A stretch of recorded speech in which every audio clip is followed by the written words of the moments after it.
สบายดีนะสบายดีลูกค้าหมดทุกคนนะมื้อนี้ก็สิมารีวิวเครื่องนะ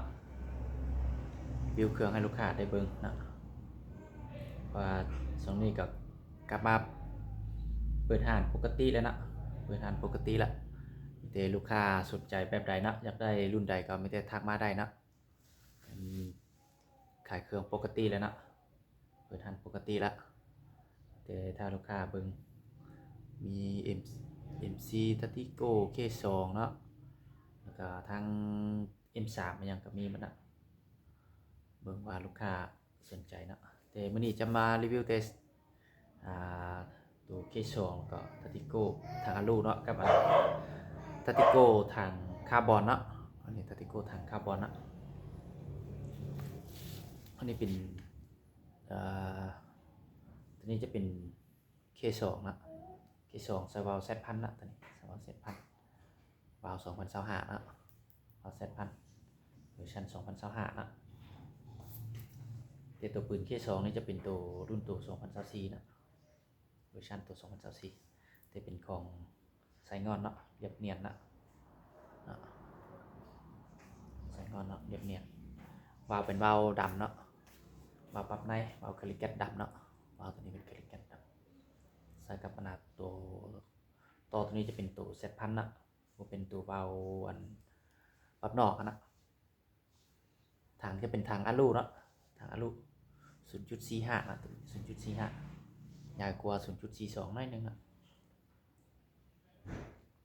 ตัวนี้ก็เป็นตัวล็อกนะตัวล็อกจะเป็นสีมันเป็นสีขาวนะเลื่อมเลยนะตัวนี้นะ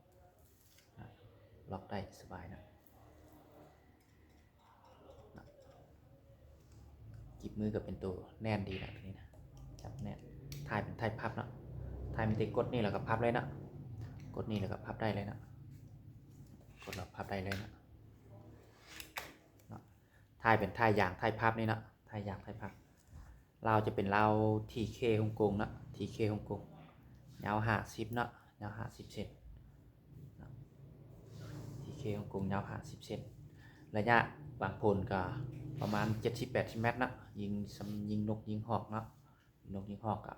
เรา50เซนนะประมาณ70-80เมตรนี่นะหักประกันให้เนาะประกันให้ราคาจะตกอยู่7,800,000นะ7,800,000ตัว K2 เนาะ7,800,000มีกองสูบมีลูกปืนมีโมมีสุดลิงเนาะครบสุดพร้อมยิงเลยเนาะเบิ่งนะว่าลูกค้าสนใจแบบใดนะครบสุดพร้อมยิงเนาะ7,800,000นะสามารถเก็บปลายทางได้เนาะสามารถเก็บปลายทางได้แต่ว่าเก็บได้เฉพาะแต่บางแขวงนะมันก็เก็บบ่ได้ทั่วเลยนะเฉพาะแต่บางแขวงนะทางแขวงฝากได้เนาะเก็บปลายทางได้แต่ได้โอนมัดจำน้อยนึงไว้เนาะมัดจำน้อยนึงเพื่อมั่นใจว่าไปฮอดลูกค้าต้องมารับเครื่องเนาะ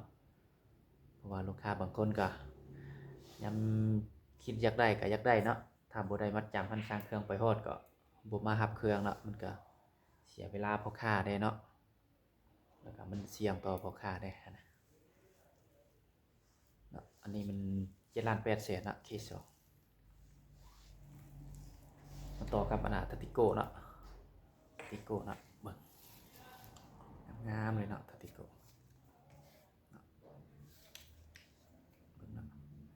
ตติโกใส่ถังอะลูเนาะตัวนี้นะถังจะเป็นถังอะลูเนาะถังอะลู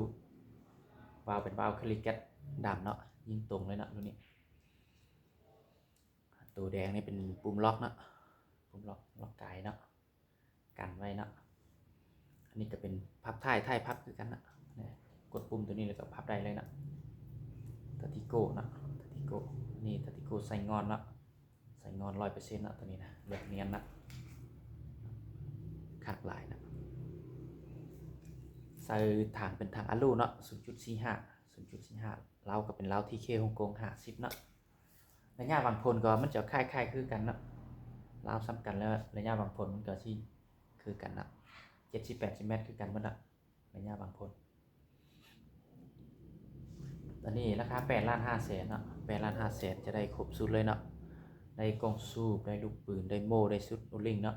กล่อง2ติดพร้อมเนาะกล่อง2ติดพร้อมยิงเลยนะพร้อมยิงเลยเด้อมีกล่อง2นะตัวนี้จะติดกล้องเป็นกล้อง Discovery เนาะ ติดกล้องจะติดเป็นกล้อง Discovery จะเป็น8.5 ล้านเนาะถ้าติดกล้อง BSA ใส่จะตกอยู่9.5 ล้านเนาะเบิ่งเนาะงามหลายเนาะงามหลายระยะบางคนก็78 เมตรเนาะระยะบางคนก็ใกล้เคียงกันนั่นแหละมันต่างแต่ว่าสุดมันนะคุณภาพมันนะเรื่องระบบมันก็ตัวนี้มันก็ที่เหนือกว่าได้นึงเนาะเพราะว่าราคามันก็สูงกว่าเนี่ยตัว K2 นั้นเราถึงเรื่องระบบแต่ก็ตัวนี้จะออกแบบได้ที่โอเคมันก็ขึ้นกับผู้มากเลยเนาะแต่ว่าเรื่องระบบแต่ก็ตัวราคาสูงมันก็ที่ดีกว่าอะไรล่ะมันก็คือกับรถนั่นแหละเรื่องการใช้งานหรือว่าระยะบางคนได้ก็ฮักคือกันเนาะมาต่อกับอนาตู10.5 ล้านนะจะเป็นถังคาร์บอนเนาะตัวนี้นะถังคาร์บอนเนาะถังคาร์บอน 0.5 เนาะถังคาร์บอน 0.5 ว่าเป็นเบาคาลิกัดดำเนาะยิงตรงเลยนะรุ่นนี้นะสุดยิงเป็นทัติโกใส่งอนนะทัติโกใส่งอน 100% เลยถ่ายภาพได้นะถ่ายภาพได้นะสบายได้สบายเลยเนาะงามเลยเนาะใหม่ๆเลยเราจะเป็นเราทีเคฮ่องกงนะเราทีเคฮ่องกงยาว50 เซนนะรุ่นนี้เก็บเสียงจะเป็นเจ็ตแท็กดำเนาะมึงนะ2-3รุ่นนี้ใส่แบบเดียวกันหมดนะเจ็ตแท็กดำเนาะเก็บเสียงเนาะเจ็ตแท็กรุ่นดำเนาะตัวนี้นะเงียบเนาะเก็บได้ประมาณ80%เนาะก็เงียบเนาะเก็บได้ประมาณ 80%เบิ่งเนาะงามเนาะระยะบางคนกันคือกันเนาะประมาณ78 เมตรเนาะสำนกสำหอกเนาะตัวแหงเนาะประกันให้เนาะบอกนี่ราคา10.5 ล้านจะใส่เป็นกล้อง BSA นะกล้อง BSA ถังคาร์บอนเนาะจะมีกล้องซูมเนี่ยมีลูกปืนมีโม่เนี่ยมีสุดโอลิงเนาะพร้อมกับตัวปืนเนาะมีเก็บเสียงมีกล้องซองมาอย่างครบพร้อมเข้าปลาเลยเนาะดูนะมีแต่ลูกค้าผู้ใดมักนะสนใจสินค้าก็ทักมาได้นะสินค้ามันมีพร้อมแบ่งให้ลูกค้าทุกคนเลยนะสนใจแบบใดก็สามารถทักมาได้เลย